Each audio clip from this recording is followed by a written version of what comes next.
Today's speaker slash presenter, Andy Mattern, is in the show that we have currently up. And every year, late in the year, we have a call for entry exhibition called Living Image. And each year we have a different guest juror come and select work for the show. That person also selects a grand prize winner. And then that grand prize winner's work forms the foundation of our spring invitational exhibition, which this year, like I said, is Imprinting Memory, which is up until April 19th.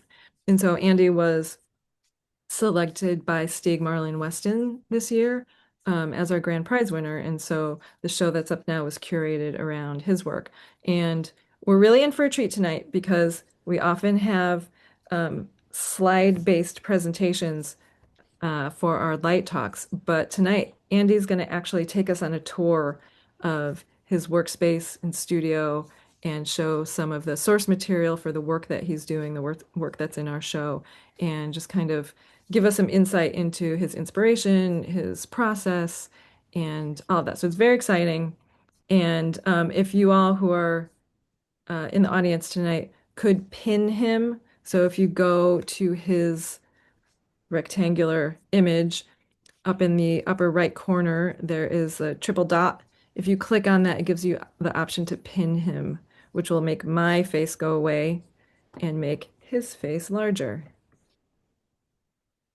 Okay, so if you've pinned him, we're all good, and I'm going to turn my audio off and turn it over to Andy. All right. Thank you, Dale. And thank you, everybody, for being here. I can't see anyone. I am speaking into the void. So assure yourselves that you are safe and anonymous out there. But I would love to hear from you. If you have questions, you can put them in the chat, and Dale will get those to me at the end.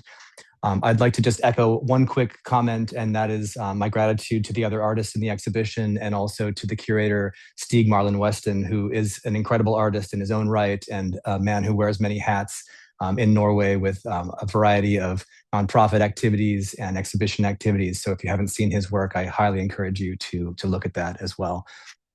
Um, my plan for tonight was to use the Zoom format to talk about my project and the motivations of it, but then also to do something that is not normally possible in an artist talk, and that is to literally walk you through my studio space.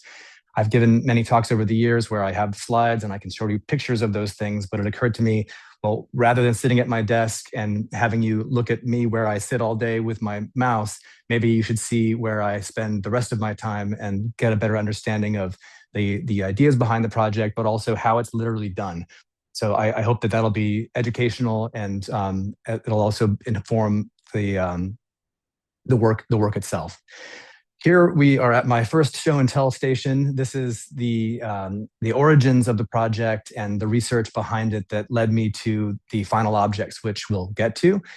This is a project that I stumbled upon by accident, which I think is the best way to find an art project. Rather than trying to force yourself to think of something, just let yourself be interested in what you're interested in and then follow the rabbit down whatever that hole is. A few years ago, I was traveling with my wife, and we often go to little antique stores and places just to try to find treasures. And if there's ever a box of pictures, of course, we rifle through it and look for interesting images. She collects photographs that sort of, tickle her fancy for one reason or another, and I get mine that are of interest for teaching or for other things. But on this one particular day, she found something that was really strange and showed it to me, and I didn't know what it was. So in these antique stores, you can often find just old pictures, vernacular portraits. They're, a dime a dozen, $1 or something. But in this particular case, it wasn't the photograph itself that was of interest. It was something else. It was on the back of the photograph. And on the back of this image, there was clearly another picture. There was this kind of faint trace of another image that is not the picture that was being sold for, $1 or whatever it was. And she showed this to me and she said, "Oh, this is kind of interesting. What do you think this is?" And I was blown away by it. I had never seen this before. I didn't know what it was. And that's a really exciting thing for an artist and a researcher to not know, and then to find out what this thing is took quite some time. In this particular case, and I later learned this was quite unusual, right next to the ghost was in fact the image that it must have come from. So on that first day, now almost 5 years ago, we found both a ghost and its original object. So I had this sense that clearly this has made an impression of itself, but how, and what is that? How is that happening? What is going on behind the scenes? So whenever you have a question that you don't know the answer to, what is the first thing you do? You'll ask the internet, but how do you ask it? What is this old blurry picture on back of other old blurry picture? And after doing that enough times, maybe you'll get somewhere near the truth. For me, it was stumbling upon this book, which is an incredible resource all about platinum printing. I'll see if I can get it in there close enough. This book came out in 2017. It's called Platinum and Palladium Photographs, Technical History, Connoisseurship, and Preservation, edited by Constance McCabe.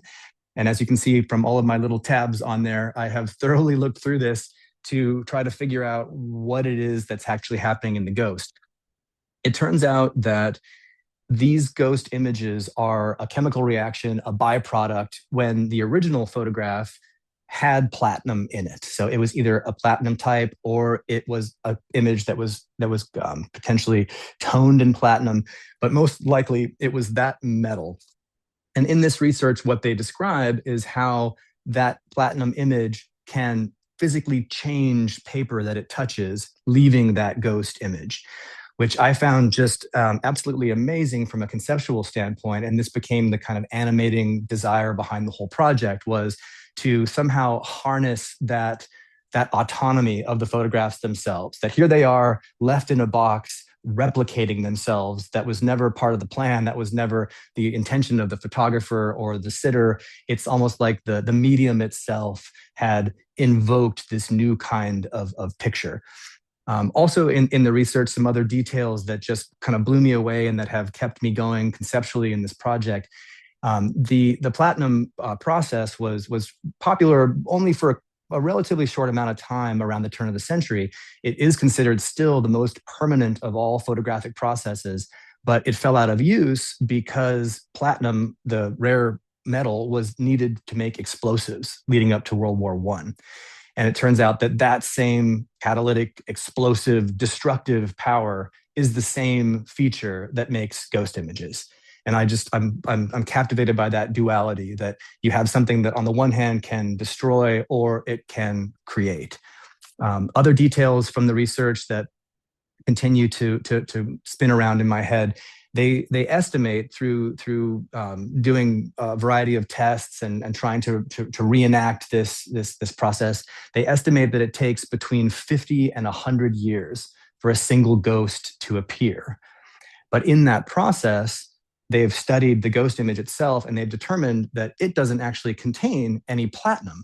So it's not a transfer like a Polaroid transfer or like other kinds of image transfers where it's a one-off, like a monoprint. You do it and then that's it. In fact, the platinum in the image has the power to replicate itself indefinitely. And that's another idea that I just can't stop thinking about, is this idea of reproducibility, that this feature in the medium that we seek permanent images and we also want to make copies of them. And now here the medium itself has sort of pulled that out of the ether and is doing it of its own accord. When I find the ghosts, sometimes they're really faint. So you can see here that this is an example of a piece that has actually made it fully into the project, where I have ended up making a platinum print of it. But the original source object is fairly faint. It's kind of hard to see. And I'm going to get into that a bit more about how I am working with these images to make an object. And that was one of the early kind of questions about how do you take something this amazing and then collaborate with it or intersect with it as an artist, rather than saying, okay, here are all of the ghost images I found. This is my collection. I wasn't necessarily interested in demonstrating them in that context. I wanted to get involved with them. I wanted to help them along in some way. So the idea became, well, because the ghost images themselves contain no platinum, what if they could be reanimated with platinum again? And that's what I have ended up working on. So we can go from the source and the origin station here over to the first step of the process, which involves rephotographing the ghost image from the back of the found object in such a way that it becomes more visible and then it has a chance to replicate itself more in the future, which is over here at station 2.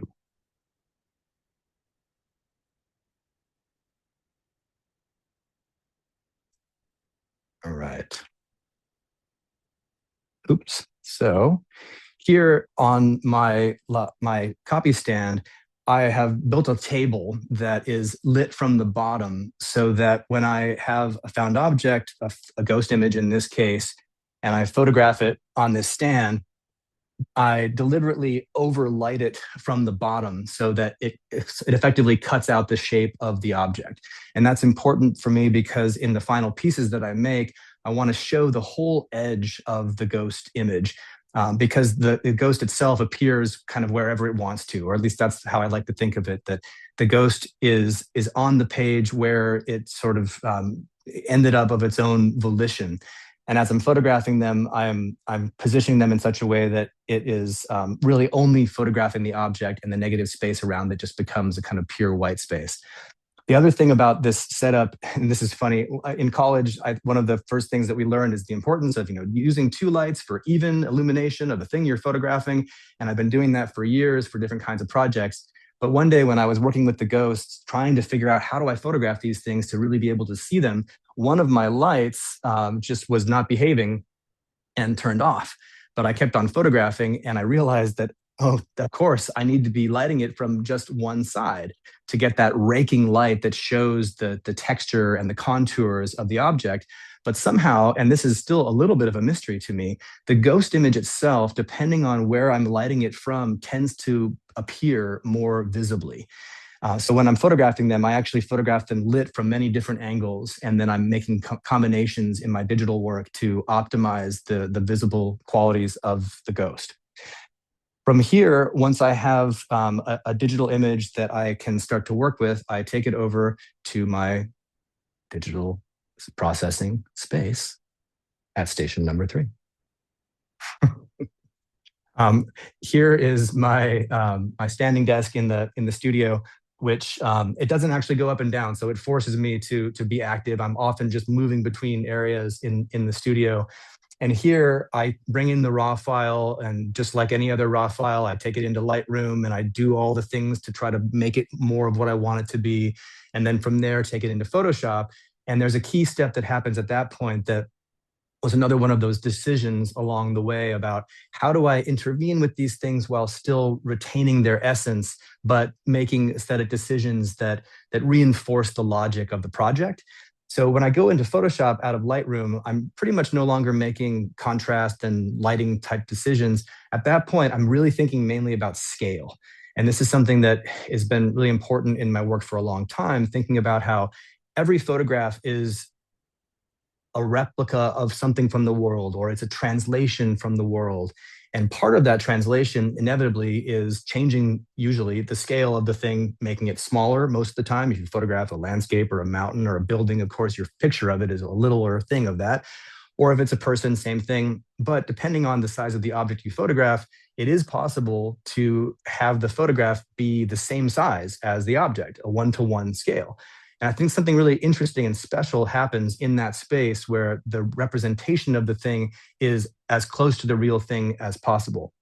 So for many years, I've worked in that way where I'm working at a one-to-one scale, which I started doing with the ghosts, but I realized that there was this disconnect from image to image because the people in the photographs that I was finding were all different sizes.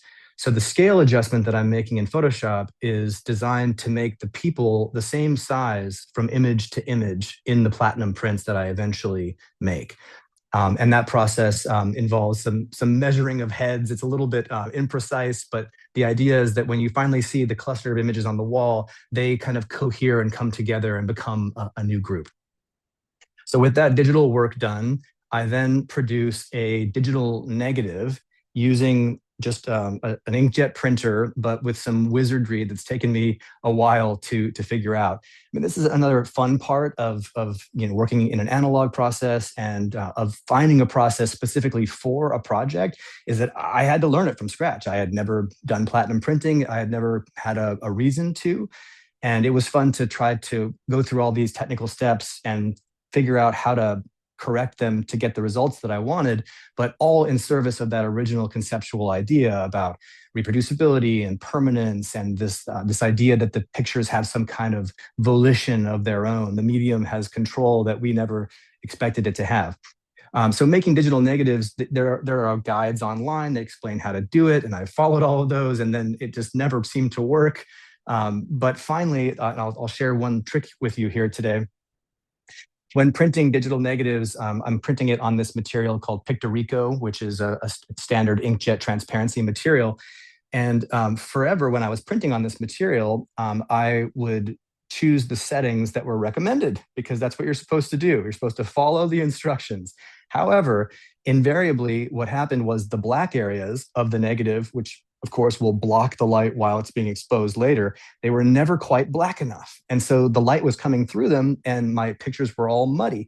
And it wasn't until I figured out that if I told the printer that I was using matte paper, even though I'm using this shiny, glossy plastic, that's when it put so much ink on there that it became truly opaque.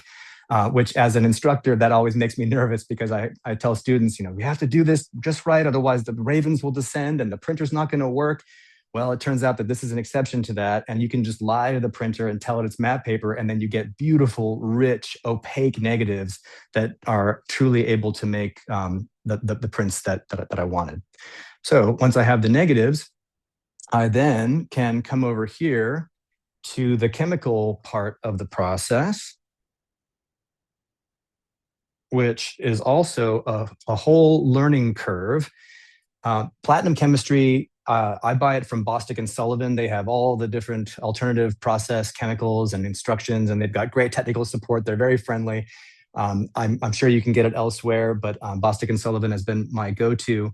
The platinum process, it just has 3 different chemicals. You mix them together in a very specific way. You have to count the drops of the chemicals in order to mix the emulsion, which I've learned I turn off the music and no one can interrupt me. I'm counting aloud each little individual drop. And if you mess up, then you have to pour that batch out, which is a small catastrophe because a little bottle like this is a couple $100 and it doesn't go that far. So there's a real motivation to kind of keep it in line. And from there, the emulsion is poured onto paper that gets then brushed on. I've also learned all kinds of things about different brushes that you're not supposed to use. Turns out that I found one finally that works beautifully. And let's see, I should know what it's called. It's called Artist's Touch. That's the secret right there, the Artist's Touch. Also, platinum reacts with different kinds of metals, of course. And if you have too much chlorine in your water, things can go terribly wrong. So I have a lifetime supply of distilled water over there that I'm using to clean my brush and to clean all the rest of the materials in here. The key to the coating step is that the paper has to be bone dry before you expose it. And that means that there is this time element to the whole process where I know that if I'm doing the coating, I can't do the next step until later, and I have to wait and then finally be still awake to do that final step. So I have to kind of pace myself in order to get through the whole process, but it's worth it. So after I have my coated emulsion, I then go over to my very makeshift ultraviolet exposure box or unit. You can buy these things, but as a dumpster diving artist, why would you buy something if you can make it out of cinder blocks and party lights?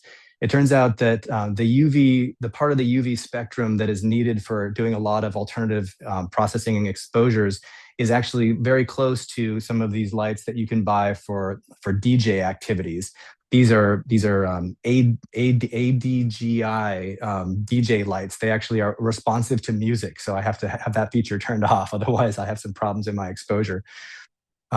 Here, I take the negative as before, and I do start off with these little strips, and I do many little strips before I make the whole picture because of the finickiness of the process, and because there are oftentimes little adjustments and changes. Like with all analog photography, you're probably doing some dodging and burning and doing some other adjustments to the contrast until it really looks the way that you want it to.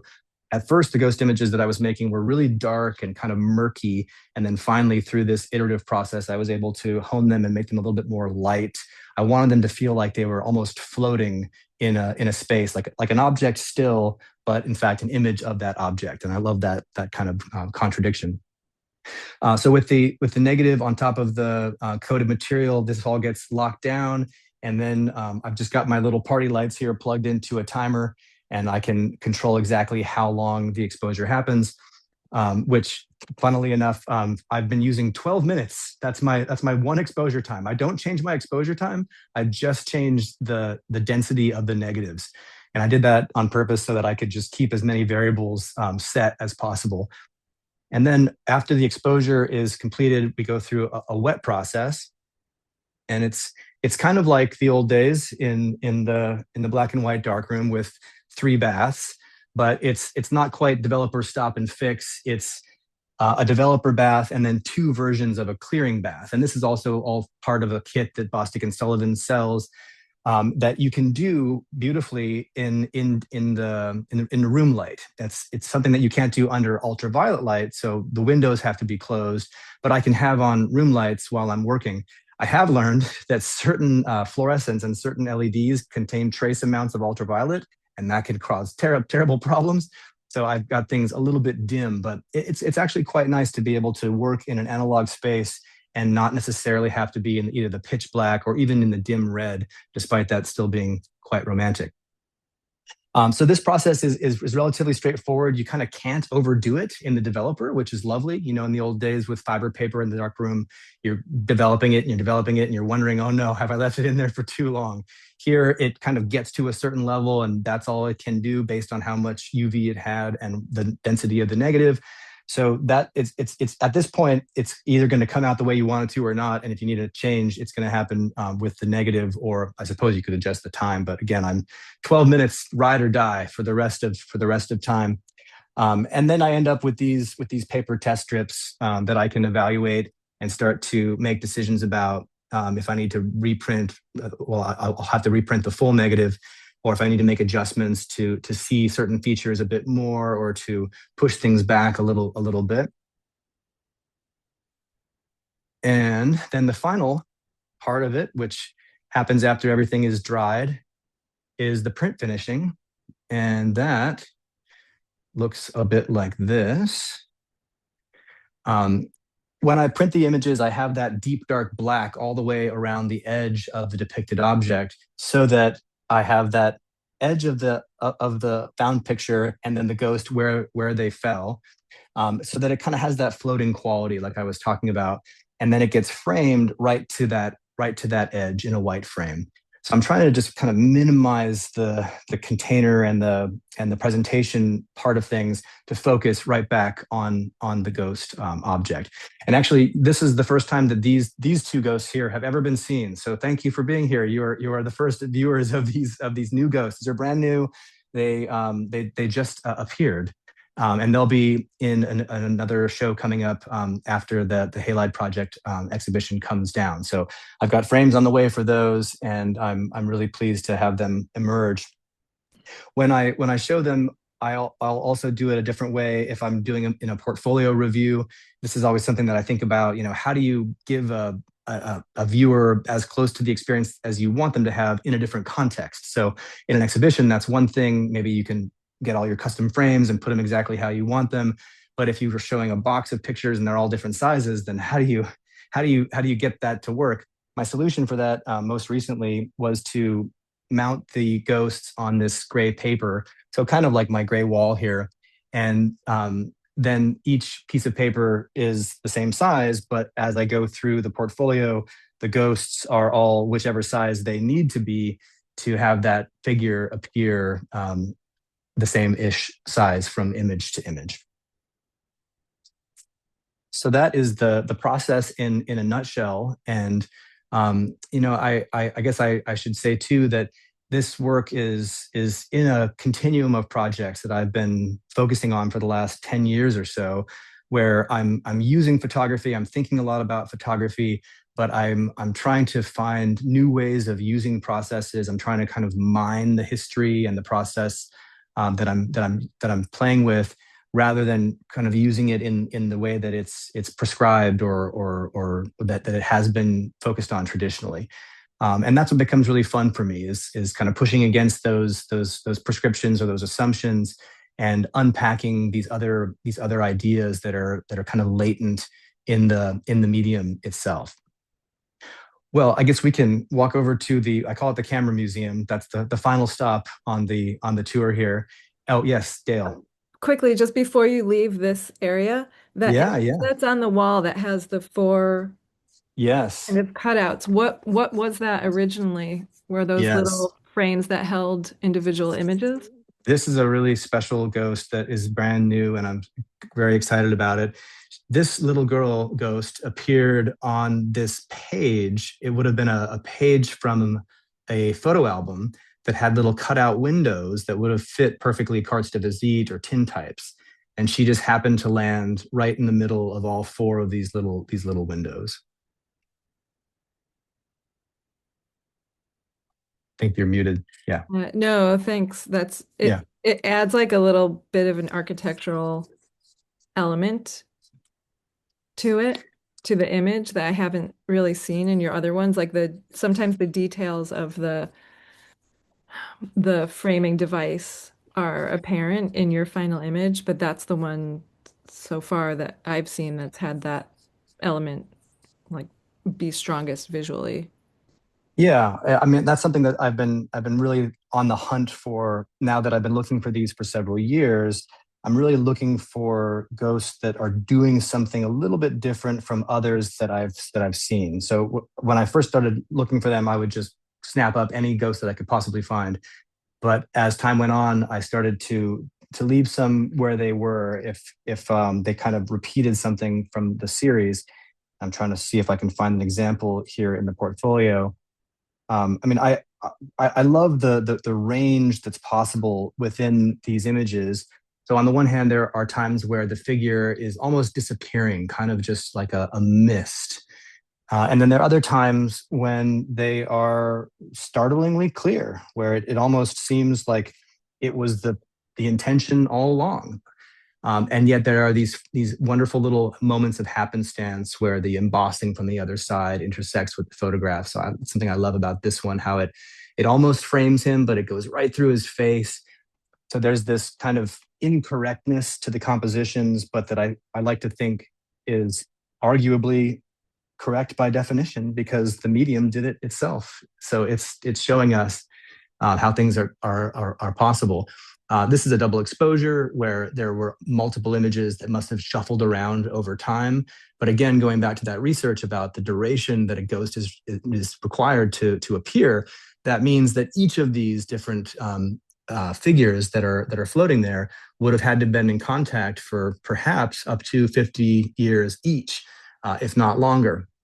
And I'm just amazed by that. I like to think of these as the longest exposures in the history of photography, in a way, at least as prints.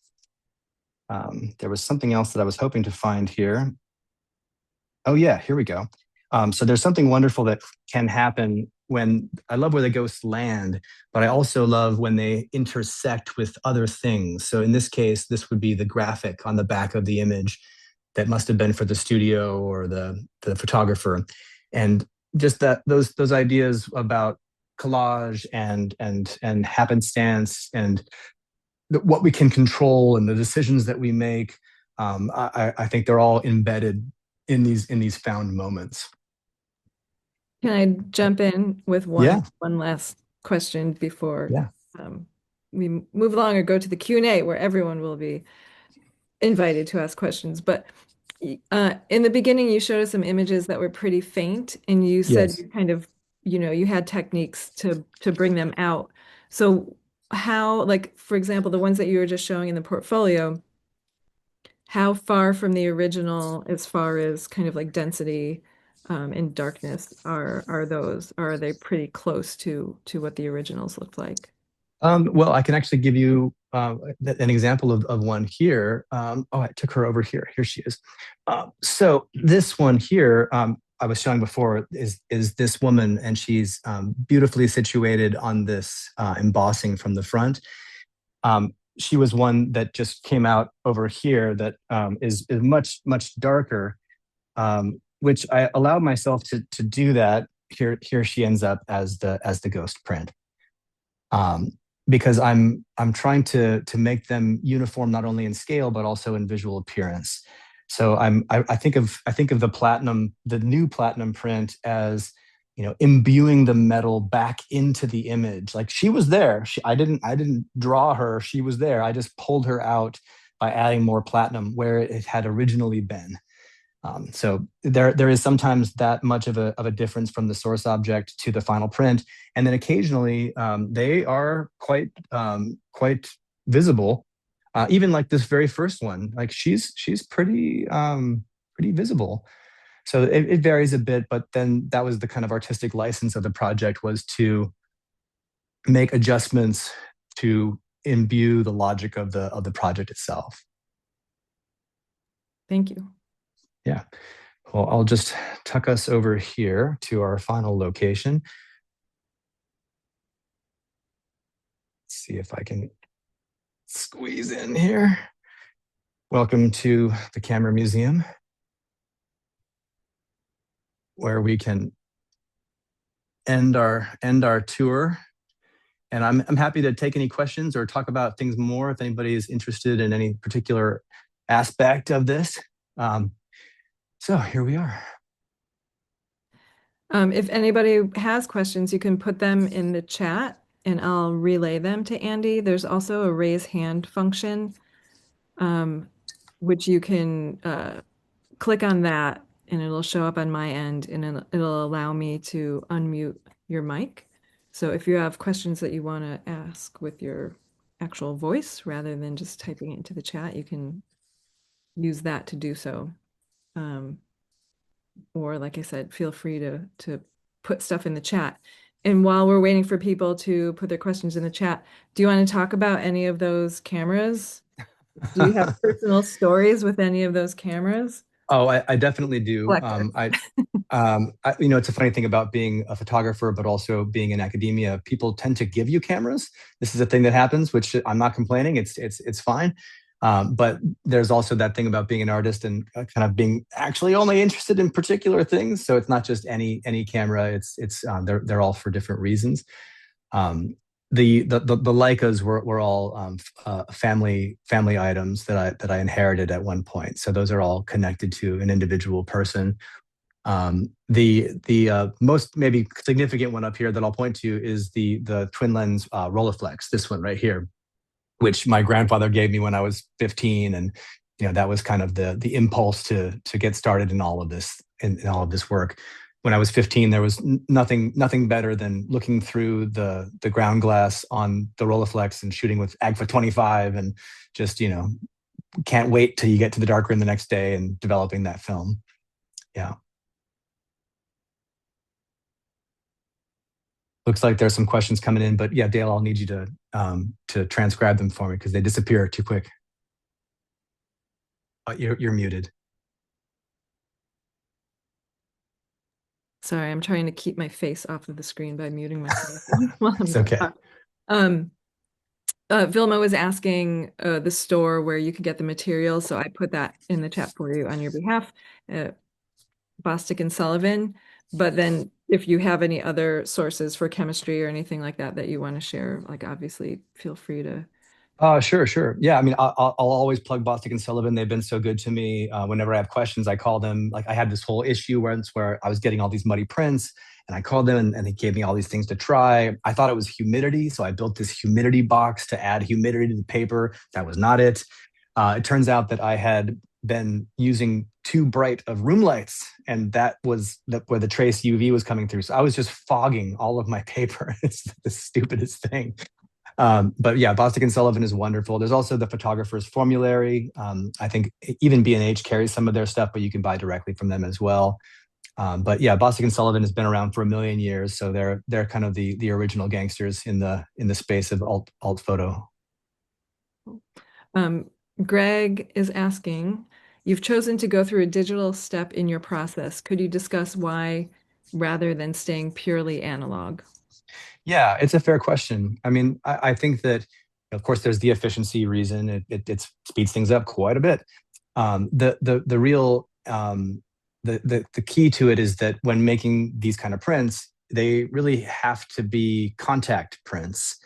Unless I were to fit an enlarger with ultraviolet light somehow, which maybe somebody could figure out how to do that. But they need to be contact prints, which means that that I needed a large negative in order to make the exhibition scale prints that I wanted to make. And then, especially with that scale decision about trying to make the images, the figures about the same size, there's something about, like, if I were shooting that on my 8x10, I would have that cap. First of all, it can't be any bigger than 8x10, but then I wouldn't quite have the same latitude of scale. But then the other answer to it is that I'm comfortable to work in a hybrid space. I think that photography is a plural medium, and it has many different ways of doing something. So as long as you are cognizant of the choices you make throughout a process, I think it's totally fine to mix things together, not just for convenience, but for the benefit of the project. And for me, it was really about controlling the tonality through all of those iterations that I was really only able to do because I'm printing tiny test strips. And then that key about scale, which I really wanted to have the objects determine their own size in that way. I didn't want to say, okay, you have to be under 5x7 because that's the only size film I have. I wanted them to be the size that they needed to be. Yeah, so it sounds like you're really letting the conceptual foundation of the project lead you in your technical direction. Yeah, absolutely. I mean, this is it's a funny kind of not quite a contradiction, but a space of tension in photography that I think a lot of photographers, not all of them, because we're different and we're all all over the place, but a lot of photographers kind of like things a certain way and enjoy the knobs and the controls and all of the technical stuff. And I do too, like guilty as charged. And yet I think that we have to be mindful about allowing those kinds of things to take over the work or to become the thing that we talk about. In fact, I use black gaffer's tape over the brand of my cameras when I'm out in the world because I'm trying to not attract attention. I don't really want to talk shop about those things when I'm working, but I do enjoy them. And ultimately, I see them, though, in service of the ideas of the work. Mark says, we love your body of work. What is your next project that you are thinking about but have not truly started? Oh, I've got plenty of those. Yeah, I touched on this a little bit earlier, just the idea of trying to allow myself to stumble into things. And that's something that I really try to hold true to, that I like to try to create the conditions where something will happen rather than trying to think of something from go.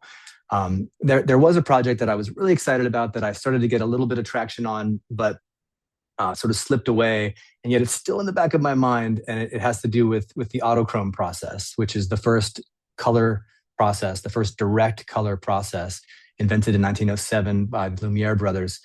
And there's one person out there that's been able to successfully recreate it. You use potato starch and red and green and blue dyes, and you coat them onto emulsion, and then you can make your own color pictures, but without any Kodak or anybody else getting involved. So I was really interested in trying to get that to work, but it's to the question, haven't yet. So there's that. But something else that's been on my mind that I think might actually bubble up here at some point is to.